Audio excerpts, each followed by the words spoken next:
L'écoute Marim Perek Zayin, la page Yudbet Amoud Aleph, page 23. Et nous allons reprendre ces lignes par le bas au point Achachayut Shvetipot Zera. Je fais un petit rappel de ce que l'Admor Zaken nous a appris dans le Perek Zayin et auparavant. Nous apprenons ici à mieux connaître les deux systèmes qui coexistent à l'intérieur de nous. Nefesh Eloki dont nous avons parlé jusqu'au Perek He, Nefesh Abamid dont nous avons commencé à parler depuis le Perek Vav. Et dans le Perek Zayin, l'Admor Zaken nous explique de quoi il est capable. Il est capable d'utiliser les éléments de la création, minéraux, végétaux, animaux, son propre nefesh, les orienter du côté de la Kedusha, lorsqu'il va les utiliser les Shem Shamaim, ou bien au contraire, les orienter du côté des Klipot. Alors dans quel cas les éléments qui gravitent autour de lui vont sombrer du côté des Klipot? D'abord, lorsqu'il va les utiliser uniquement pour son propre plaisir.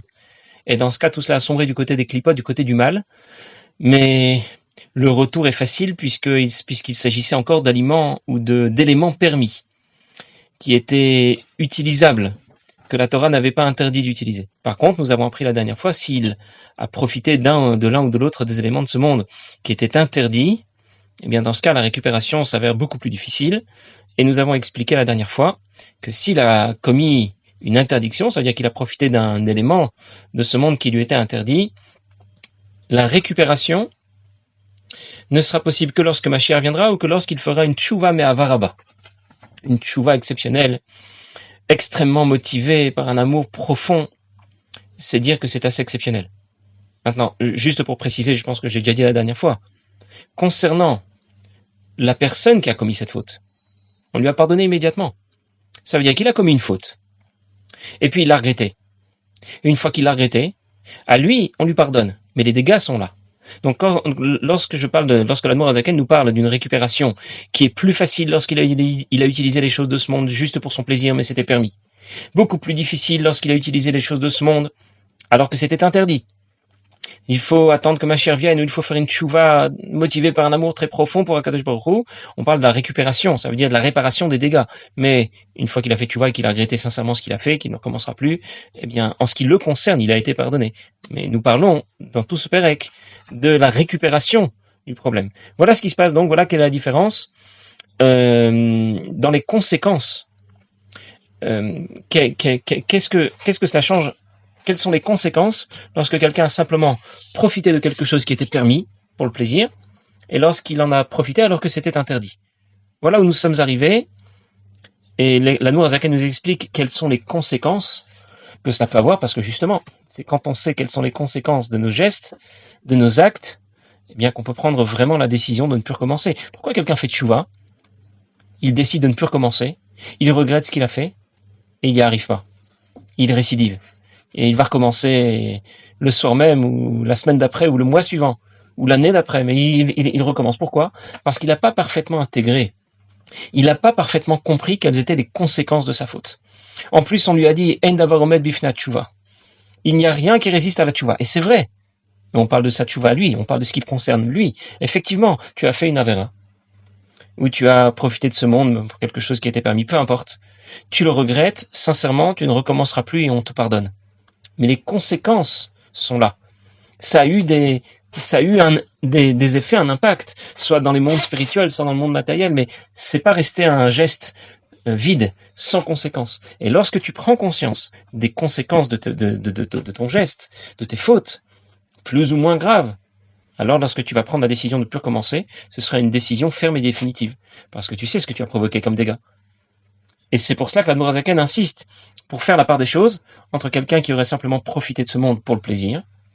Effectivement, lui et l'élément en question ont sombré dans le Shalosh Klipot Atmeot, du côté du mal le plus extrême. Ou quelqu'un qui ferait une avéra, qui se retrouve dans la même situation, mais du coup, la récupération est beaucoup plus compliquée.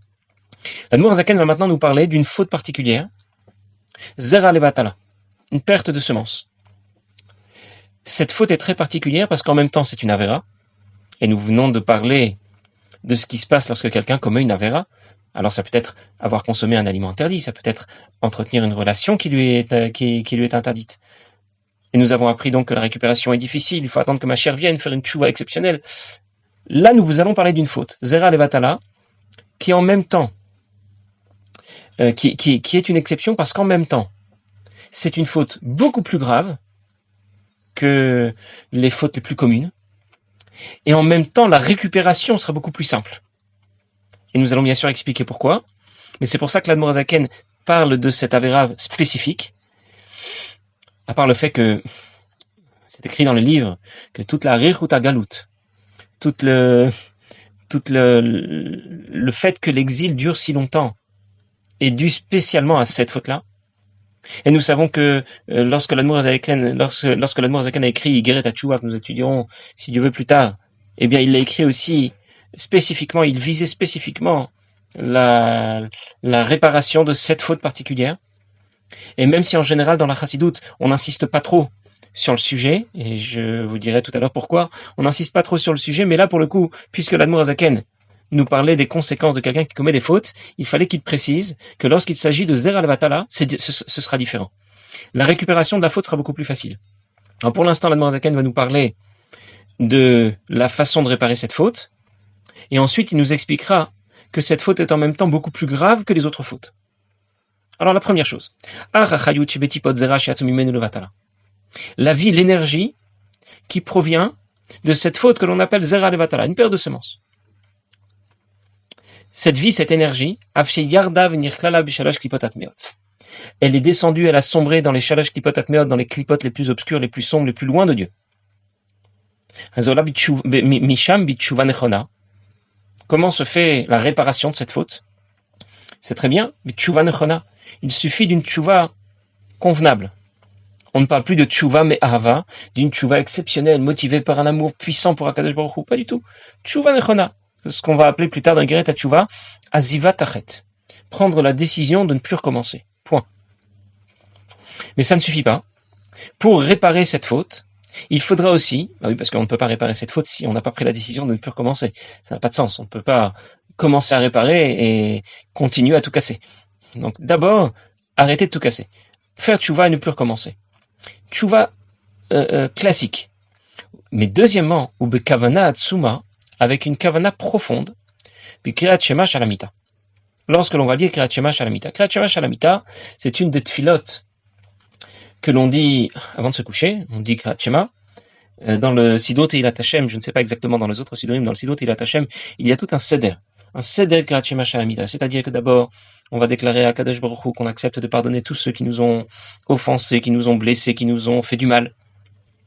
Parce que nous attendons d'Akadosh Baruch Hu que lui aussi nous pardonne et nous excuse pour tout le mal qu'on a pu faire, pour toutes les offenses qu'on a pu lui faire. Et puis ensuite, on va lire Kriat Shema, et puis vont suivre des tachanunim, des supplications. On demande à Kadosh Baruch Hu de nous pardonner nos fautes. Puis suit le Teilim Nun Aleph, tout cela va dans le même sens. Alors si ici l'Admor HaZaken parle de Kriat Shema Shalamita en termes de réparation pour cette faute de Zera Levatala, mais d'une manière générale, cette tfila de Kriat Shema Shalamita est une tfila majeure. C'est presque un concept dans Avodat Hashem selon la Chassidut. Et il y a de nombreuses histoires qui racontent comment les chassidim des générations précédentes avaient l'habitude de faire Kriat Shema Shalamita, même si toutes les tfilotes, on se doit de les faire avec la plus grande concentration, avec le plus grand sérieux, mais tout spécialement Kriat Shema Shalamita, parce que c'est la tfila de la fin de la journée, la tfila qui correspond au bilan de la journée, à la tchouva que l'on va faire pour tout ce qu'on a pu faire tout au long de la journée. Alors quand on parle de Kavanat Tsuma, on ne nous demande pas de rechercher quels sont les Kavanot du Harizal ou de je ne sais qui au moment de Kriat Shema Shalamita. Kavanat Tsuma, ça veut dire Pirushamilot, Pirushamilim. Ça veut dire penser aux mots que je suis en train de dire. Savoir traduire Kriat Shema Shalamita, penser à ce que je suis en train de dire et voilà, s'arrêter sur chaque mot. Et voilà de quelle manière nous allons réparer la faute de Zera Levatala. Tshuva nechona, Kavanat Tsuma b'Kriat Shema. Regretter, sincèrement, ne plus recommencer, et faire Kriat Shema Shalamita dans les mots, sérieusement, en pensant à chaque mot que l'on est en train de dire. C'est dire que la réparation de cette faute est beaucoup plus simple que la réparation de toute autre faute. Même si, nous allons le dire un peu plus loin, c'est une faute qui est extrêmement grave. Alors juste parce qu'on a évoqué et que l'on comprenne bien quel est le concept de Kriat Shema Shalamita, on raconte que le Chassid Rabbi Yitzhak Halevi Horovitch, qui est plus connu sous le nom de Rabbi Shematmid, est un jour arrivé dans une auberge, dans un hôtel. Il a demandé à l'aubergiste, qui était un juif, s'il avait une chambre, et il lui a demandé s'il voulait manger quelque chose. Alors Rebitche lui a dit qu'il ne veut pas manger parce qu'il est extrêmement fatigué et donc il préfère monter dans sa chambre immédiatement.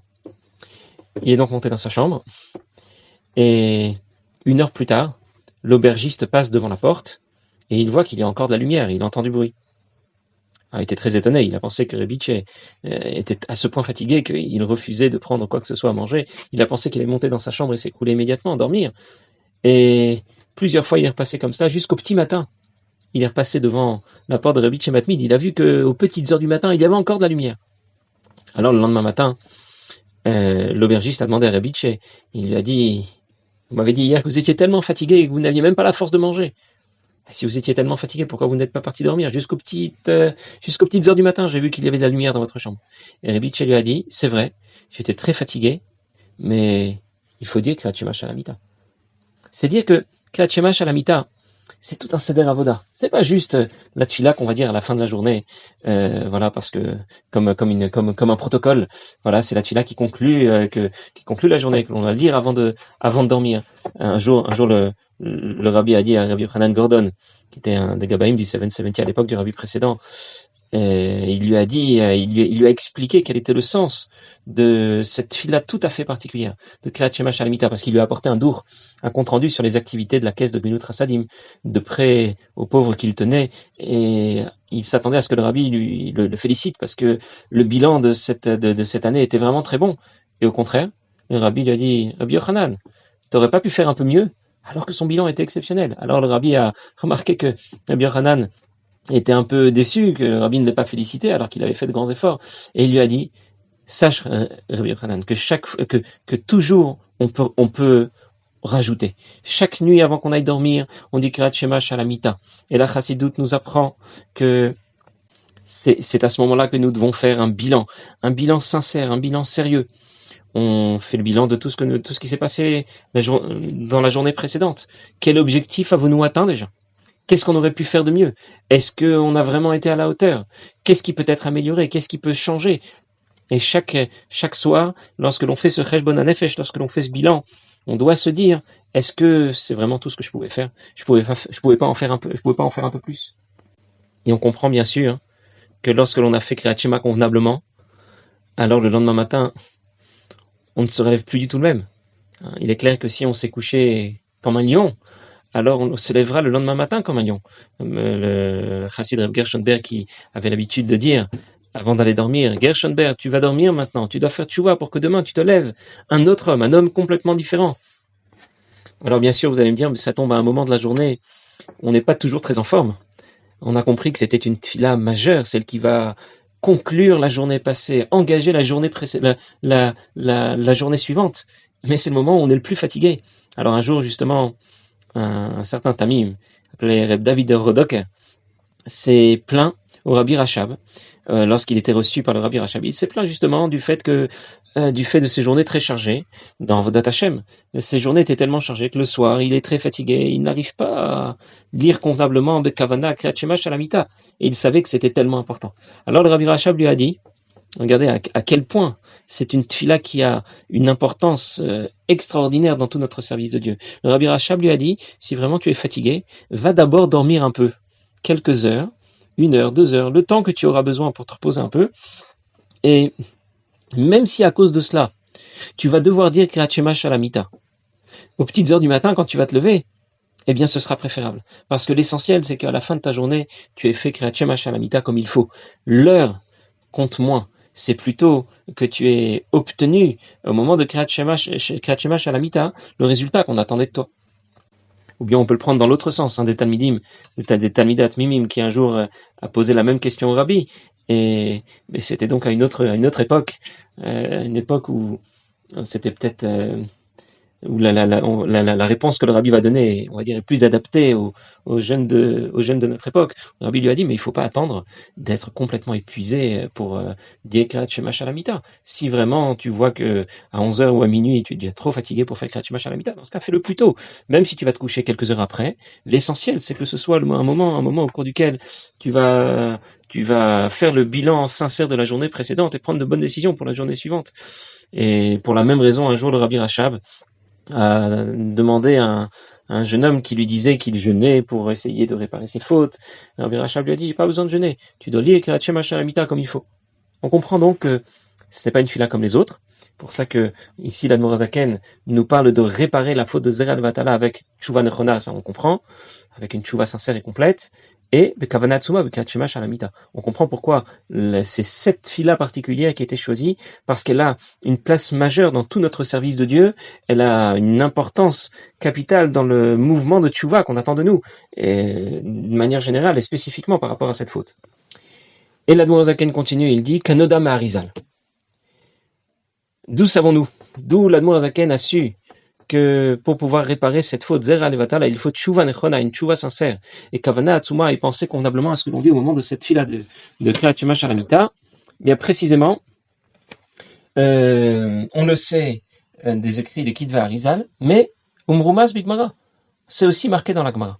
C'est marqué dans Masechet Brachot d'Afé Amud Aleph, Kol Akore Kriyat Shema al Mitato, celui qui lit Kriyat Shema à la Mita, avant d'aller dormir, ça veut dire qu'il procède à cette fila de la façon la plus adéquate. C'est comme s'il tenait, ce sont les mots de la Gemara, c'est comme s'il tenait une épée à double tranchant, c'est-à-dire une épée qui va être très efficace. La rogue gufot achitsonim shenaasu levush lechayut shebetipot. Pour, littéralement, tuer le corps des chitsonim, des forces du mal, des démons, je ne sais pas comment vous allez les appeler, peu importe, qui sont venus habiller, c'est-à-dire dans lesquels s'est introduite l'énergie des gouttes en question de Zera Levatala, Veola achayut mehem kiyadua leyodchen, et alors la vie leur est prise, c'est-à-dire que la vie qui a été donnée aux forces du mal leur a été reprise. Bien sûr, lorsque l'on parle de cette faute de Zera Levatala, c'est une faute qui est différente des autres fautes qui appartiennent au même registre, des relations qui seraient interdites.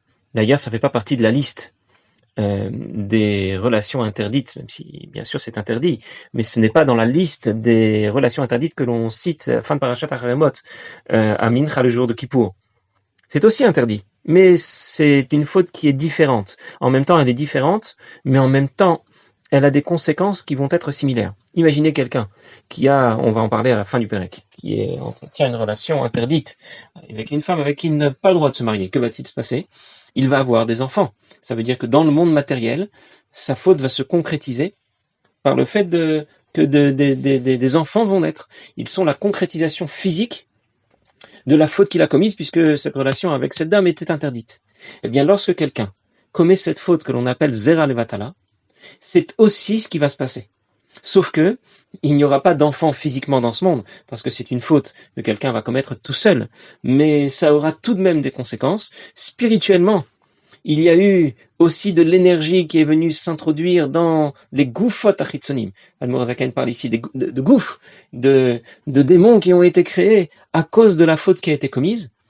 Et du coup, en faisant Kriyat Shema Shalamita convenablement et en faisant Tshuva, c'est comme s'il les avait tués. C'est comme s'il avait donc résolu le problème de la faute qu'il avait commise. Est-ce que nous aurions pu penser que lorsqu'un mariage, une relation interdite, eh bien, a eu des conséquences, il y a un mamzer qui est né ou un enfant avec une goya qui est né, alors là on comprend que voilà, il y a vraiment eu un geste qui a eu des conséquences.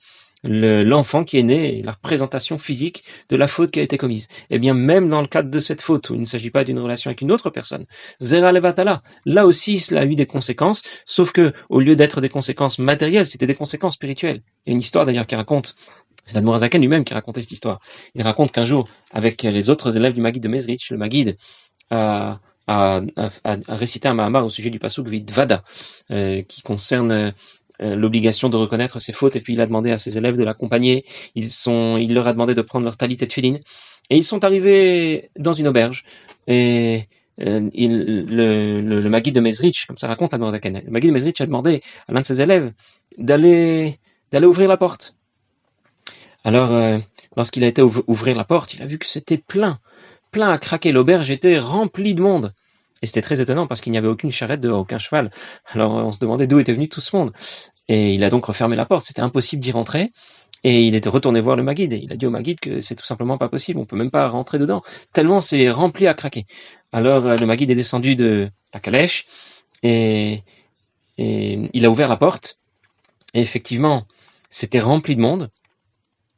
Lui et ses élèves sont rentrés, et curieusement, il y a de la place qui s'est faite devant lui. Puis ils ont fermé la porte, et au fur et à mesure que le Maguide avançait dans l'auberge, il y avait de moins en moins de monde, et les Talmidim, les élèves du Maguide de Mezritch se demandaient ce qui se passait. La porte était fermée, ils ont vu personne sortir, et pourtant on avait l'impression qu'il y avait de moins en moins de monde, de moins en moins de goïm. Ils étaient vraiment très étonnés, et ils ont commencé à prier. Le Maguide leur a dit qu'on allait commencer à prier Shachrit, ils ont donc mis Talit et Tfilin, et au fur et à mesure qu'ils priaient, eh bien, les goyim disparaissaient les uns après les autres.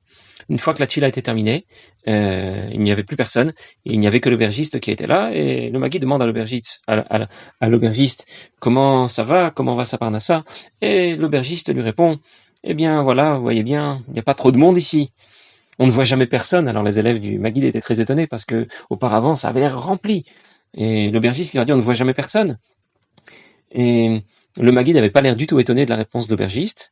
Et l'aubergiste continue et lui dit donc du coup, puisque je ne vois jamais personne, il n'y a pas beaucoup de clients, c'est très rare. Et du coup la parnassa n'est pas très bonne. Alors le Maguide lui a demandé s'il avait des enfants, et il lui a dit oui, j'ai 2 garçons qui sont mariés avec mes 2 belles-filles qui habitent avec nous dans l'auberge, et 2 autres filles qui sont mariées qui habitent dans une autre ville. Alors le Maguide lui a dit et tes belles-filles sont chez toi? Il dit oui, elles sont chez moi. Alors le Maguide lui a dit sur un ton très sévère, Racha, avoue ce que tu as fait. Alors, il l'a répété plusieurs fois, jusqu'à ce que l'aubergiste a reconnu entretenir une relation avec l'une de ses belles-filles. Alors non seulement il y a un issour de Esheti, que c'est une femme mariée, c'est sa belle-fille, en plus, dans l'histoire on raconte qu'elle était aussi Nida. Et, et du coup le Maguide de Mezritch, l'histoire continue et raconte comment le Maguide l'a engagé à faire tchouva. C'est pas trop le sujet, mais ce que je voulais dire, c'est que les Goufot Achitzonim, ce sont justement ceux qu'ils ont vus dans cette auberge, qui n'étaient pas vraiment des êtres vivants dans ce monde, des êtres de chair et de sang, mais qui appartenaient tout de même à la réalité. C'était ce qu'on appelle Gufot Achitzonim, des corps spirituels. Et grâce à l'intervention du Maguide de Mezritch, des élèves du Maguide de Mezritch, qui ont engagé cet aubergiste à faire tchouva, alors tout a disparu et le problème a été réglé et la faute a pu être réparée. Mais c'est dire que même lorsqu'il s'agit d'une faute qui n'a pas eu de conséquences physiques, il y a tout de même eu des conséquences spirituelles. Bon, c'est pas trop dans l'esprit de la chassidoute, encore une fois, d'insister sur cette faute. C'est relativement exceptionnel. On va peut-être en parler encore la prochaine fois. Mais puisque l'Admour Azaken parlait des conséquences que pouvaient avoir nos fautes, alors il devait préciser qu'en termes de réparation, Zera Levatala est une faute qui se répare plus facilement. Nous dirons la prochaine fois à quel point cette faute est beaucoup plus grave, même si elle est réparée plus facilement.